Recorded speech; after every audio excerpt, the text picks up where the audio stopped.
Hindi maikakaila na si Dr. Jose Rizal ang kinikilalang pambansang bayani ng mga Pilipino na nagpamalas ng kanyang galing, husay at talino upang mapalaya ang bansang Pilipinas sa kamay ng mga mananakop. Pinukaw ang diwa at damdamin ng kanyang mga kababayan upang hangarin ang kalayaan at kapayapaan sa mapanikil na mga mananakop.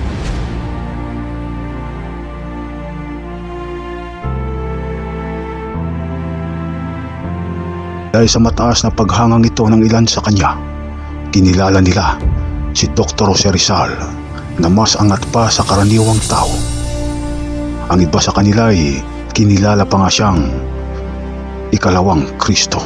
Ilan sa mga pangkat etniko o mga grupo sa Pilipinas ang naniniwala sa kanyang kadakilaan at kabanalan. Si Rizal para sa kanila ay hindi lamang bayani at martir. Ang mataas na pagkakilalang ito at kanilang paniniwala ay kaakibat na ng ilang sa pananampalatayang Pilipino at pagtanggap kay Rizal bilang isang natatanging persona na may imahe ng Diyos. Kabilang na ang ilang sa samahang milenaryan at mga Rizalista. Anila, may mga patotoo sa banal na kasulatan tungkol sa hula sa pambansang bayani na nakasaad sa Apokalipsis. Ayon pa sa kanila, kung ang ating Panginoon Jesucristo ay binansagang hari ng mga Hudyo, ang pangalan din naman umano ni Rizal ay nangangahulugang hari. Katunayan, iginit nila ang pangalang Job Rex Al, ang salin sa Latin ng pangalan ni Jose Rizal. Ang Job ang lihim na pangalan ng Diyos. Ang ibig sabihin naman ng Rex ay hari at ang Al ay lahat. Kung magkagayon para sa kanila, hari ang pakahulugan kay Dr. Jose Rizal na isang bansag sa hari ng mga hari na bansag din sa ating Panginoon Jesucristo. Ang dalawang taong ito para sa kanila ay iisa lamang na ginampanan ang kanilang tungkulin sa magkaibang panahon at magkaibang lugar. Kung nakagagawaan niya ng mga himala ang ating Panginoong Jesucristo bilang isang anak ng Diyos, may mga tala rin umano sa kasaysayan na nagpapatunay na nakagawa ng himala si Dr. Jose Rizal, at yan ang ating pag-uusapan sa paksa ng video nito.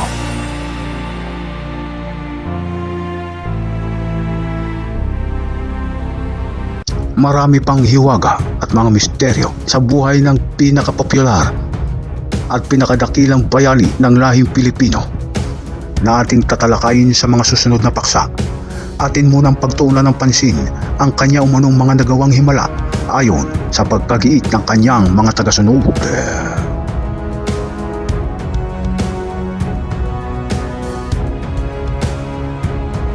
Si Jose Rizal para sa kanyang mga tagasunod ay may isang misyon kaakibat ng mga misteryo sa kanyang pag-inog dito sa sanlibutan. Kung ang ating Panginoong Jesucristo anya ang tumubos sa kasalanan ng kanyang mga hinirang na ibinigay sa kanya ng Panginoong Diyos sa pamagitan ng dugo, si Rizal naman ay tumubos sa kamangmangan at pagiging Indio sa tingin ng mga mananakop ng lahing Pilipino ay sa pamagitan ng kanyang mga akda at mga isinulat na siya rin anya ay nakagawa ng mga himala sa kanyang pamumuhay dito sa daigdig o partikular sa kanyang paglalakbay at misyon sa ating inang bayan, ang bansang Pilipinas. Kung ang ating Panginoong Jesucristo anya ay nagpakain ng 1,000 tao mula sa dalawang serye, una 4,000 at ang ikalawa ay 5,000 batay sa nakasaad sa Mateo Kapitulo 14 talatang 13 hanggang 21, si Rizal din umano ay nagpakain ng mga tao. Ang Panginoong Jesucristo ay nagpakain ng 4,000 at 5,000 katao sa pamagitan lamang ng 5 tinapay at 2 isda.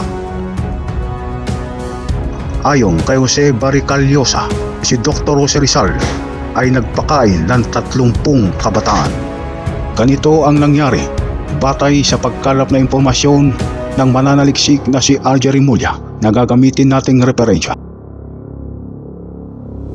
Isang umaga ng linggo umano, kararating pa lamang ni Gato si Rizal mula sa Europa. Nangumbida siya ng 30 kabataan na magpiknik sa Pansol. Nang siya'y papunta na, napansin ni Lilay na ang dala lamang na lutuin ni Dr. Jose Rizal ay isang dumalagang manok at isang gatang na bigas. Biniro ng babae ang bayani. Ang baon mo ay sapat lamang sa iyo.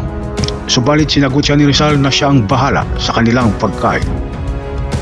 Nang maluto na ang pagkain, humingi si Rizal ng isang kaing at 7 kamao. Inilagay ito sa mesa, tinakpan ng daon ng saging. Ang lahat ay umupo sa palibot ng lamesa. Inalis ni Rizal ang takip na dahon ng saging. Ang lahat ay busog na busog pagkatapos ng pananghalian. Sa iba namang pagkakataon, 7 matanda at 4 na bata ang nagpunta sa Sinalhan, Santa Rosa, Laguna. Doon sila tumuloy o tumira sa bahay ni Arsenio de Guzman. Si de Guzman di umano ay katulong ni Rizal sa dagupan.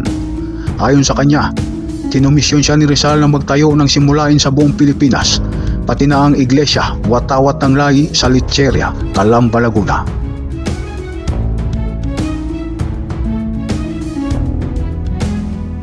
Isinalaysay naman ni Carmen Herbosa kung paano siya nagdala ng bigas at dalag. Gayunman, niluto rin nila ang pagkain. Silang lahat ay namangha sapagkat hindi nila naubos ang handa na sa akala nila ay kulang. Ang kanin sa palayok ay nag-uumapaw. Ayon pa sa mga Rizalista, kung ang Panginoong Jesucristo ay nakakagamot at nakapagpapagaling ng karamdaman, ganoon din anya si Rizal. Nangyari umano ang makahimalang panggagamot ng bayani nang ito'y magtungo sa Espanya. Nagkataong ang anak ng Reyna Victoria noon na si Alfonso III ay nagkasakit. Ang ulo nito ay lumaki, kaya't ito'y kailangang operahan. Wala umano sa Espanya ang makapagpapagaling sa sakit nito. Nang mapagtanto ni Rizal ang pangyayari, nag-alok siya ng kanyang serbisyo. Humiling siya na bigyan ng kwarto upang doon isagawa ang operasyon. Ito naman ay inihanda kaagad ng kinaukulan. Nang ang lahat ay handa na, siya ay pumasok sa operating room na nag-iisa. Ang mga dignitaryong nagmamasid ay namangha sapagkat isa lamang ang pumasok sa kwarto, pero ang sa tingin nila ay 3 ang nag-oopera sa may sakit na anak ng Reyna. Matagumpay naman ang operasyon. Pagkatapos ay tinanong si Rizal ng Reyna Victoria kung ano ang ibig niyang kabayaran. Hindi siya humingi ng anumang kabayaran. Ang gusto lamang ni Rizal ay ipakita sa mga Kastila na ang lahing Pilipino ay marurunong at matalino.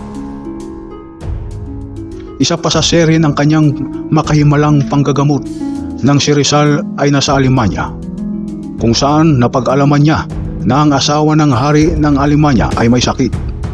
Kanyang ipinagkaloob ang kanyang serbisyo. Binilinan siya na kapag namatay ang kanyang may bahay, si Rizal ay pupugutan ng ulo. Ang ginawa ng ating bayani, hinipon nito ang may bahay. Nakagalaw ito. Hinipo ulit ni Rizal ang may sakit at ang Reyna ay nakaupo na. Pagkatapos ng pangatlong hipo, ang Reyna ay nakalakad. Tuwang-tuwa naman ang hari. Pinagkalooban siya ng isang bunton ng gintong kasing taas niya. Subalit ito'y kanyang tinanggihan. Naway nagustuhan po ninyo ang paksa sa bidyong ito. Maraming salamat po sa inyong panunood at sumainyo po ang pagpapala ng dakilang lumikha.